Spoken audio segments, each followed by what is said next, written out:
Starting IVs, some people love it, some people hate it. I'm going to give you my tips on how to stick like a champ. Number one is consistency. If you're not actively trying and doing it on different types of patients, you're never gonna learn. So if you're on a floor and someone needs an IV, always offer up your assistance first so you can just get the feel for how the catheter feels, actually feeling and locating where veins are on different people's arms. Make sure you actually take your time looking and feeling around for veins. Sometimes people see a vein like, oh, that's the one I'm gonna go for, but make sure you look everywhere and take into consideration what the patient has going on. If they have a limb alert. Before I became a nurse, a phlebotomist taught me this. Shout out to the phlebotomists out there.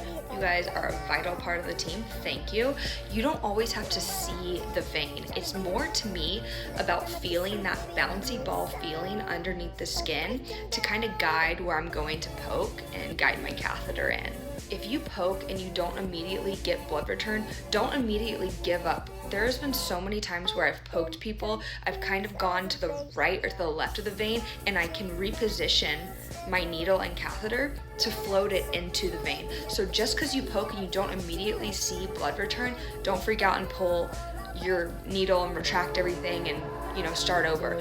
You can save it. I have saved so many IVs, probably like 30% of my IVs I've poked and then saved by maneuvering gentle movements. Also true for sticking for ABGs.